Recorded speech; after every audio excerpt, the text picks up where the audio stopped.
my beautiful friends. Welcome back to another DIY. I hope you're having a wonderful day. Jumping into the DIY, you will start off by hot gluing two pieces of cardboard, specifying cardboard being thick, heavy ones, not the real thin ones, because you're going to be using this to make a shelf. And I found that using really thick, heavy, dense cardboard would be perfect for this. And as you can see from the picture, this is the actual rolling cart that I purchased from Michael's to help declutter my craft room. And I was like, this cardboard is of good quality, and I'm going to be using this for some DIYs. Now, you are able to possibly use foam board that Dollar Tree have. I don't see why you wouldn't be able to use it. You possibly will need to buy, you can buy one of them and just cut it in half into, I would say 3 inches, maybe 4 inches, because 1 inch will be actually smushed in between the two picture frames so it can be held to make the shelf.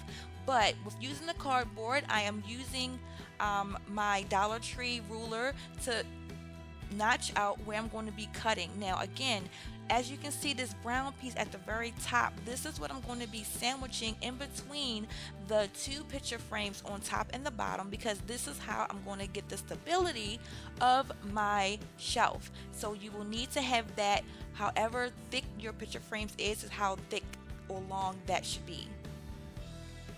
Once you have that, you will cut it out. I have a hot knife. I will put the link to get one of these from Amazon below. It is a lifesaver when dealing with dense materials like this, so look out for that, or buy one if you don't have one.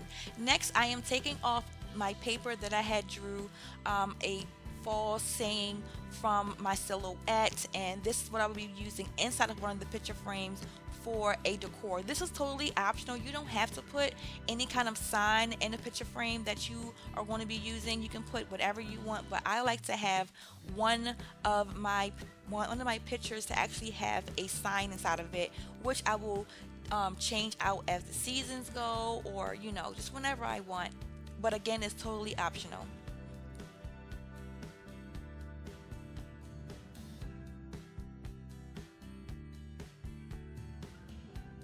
Now, what you want to do now is connect the bottom two frames to the shelf. As you saw, the brown piece, what I am hot gluing now, will go at the very top of the two picture frames, because I'm going to smush those down, and that's going to help start the base for my shelf.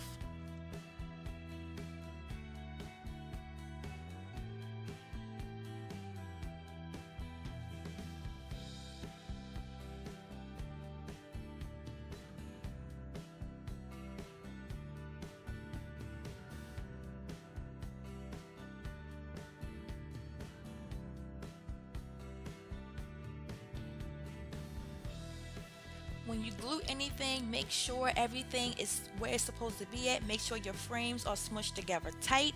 Make sure you are at the very end of all the brown. You cannot see no brown because you don't want to see any brown. So make sure everything is where it should be before it dries cold. Now you're going to get some more cardboard, and you're going to make I guess you can say a fastener in the back with some hot glue in that cardboard, because I don't want those two individual picture frames flopping about when I'm moving it. So by gluing a piece of the cardboard in the back, it's going to secure those two pieces together to make it more sturdy when it is being moved about.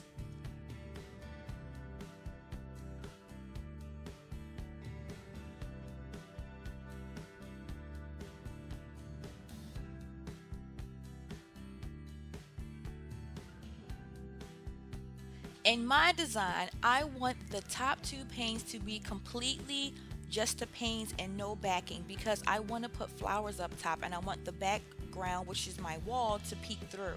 So this is why I am hot gluing the actual frame and the window pane together, and I do not have the back pieces on like I do at the bottom.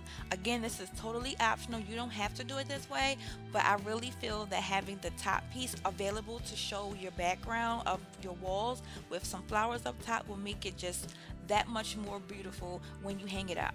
And I'm just taking out those black fasteners from the picture frames so that it does not damage my walls, and that also just to get them out the way, because if I was to bend them over, you will see them, and I don't want that look to be there. So again, totally optional.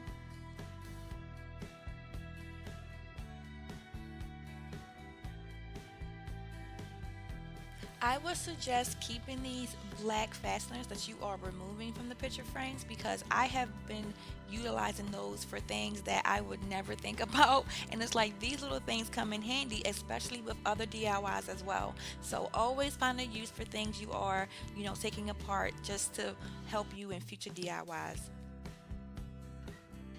So now I lined up everything. I want the actual crease in the center of the top frames to match the crease in the center of the bottom two frames. So that's what I did. I lined them up to see exactly where I want them positioned.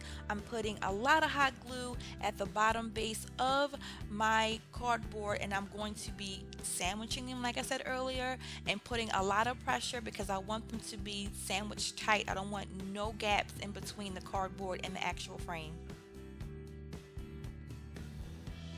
Bringing out more cardboard, because this DIY cardboard is your friend and it's going to help you make sure everything is nice and sturdy. What I did earlier when I attached the two pieces with the cardboard in the back for some security, this is what I'm doing again for the other two. But because there is going to be nothing behind the window panes, you want to make sure you cut that as skinny as possible so you don't see it.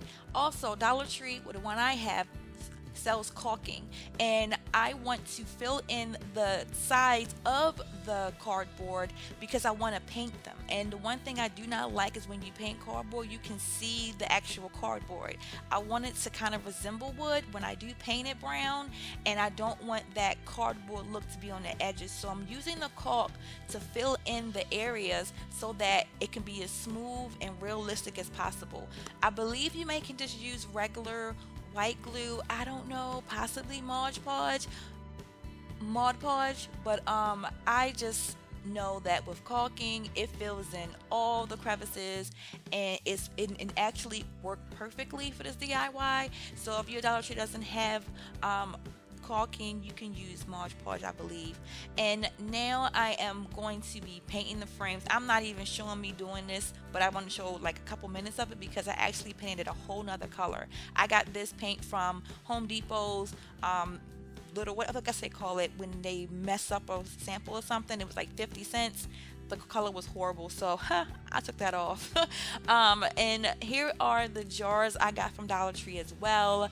I got some beautiful ribbon that had these color leaves on them, but I couldn't figure out how to use the actual ribbon. It was see-through, so what I did was I cut out the leaves from the ribbon and was like, you know what, I'm gonna use some regular stick glue to glue them onto my glasses. And I'm doing that because I'm not going to keep these on here forever. I'm going to reuse these glasses for another DIY when I want to change them out, maybe for something for winter time. I don't want these on there permanently, so that's why I'm using the actual stick glue to help me do it versus Mod Podge. But if you want to do it forever, you can still it on up with Mod Podge and whatever else. I know I can't be the only one that goes crazy in Dollar Tree when you see new flowers and they're just so pretty. I'm like, I just can't buy one. So I just bought a couple of them. But thank you guys for checking out my video. Please subscribe and leave me a comment, or even like it if you like it. Like, I really appreciate you guys viewing my actual videos and tutorials and stuff. So I hope you have a wonderful day, ladies and gentlemen.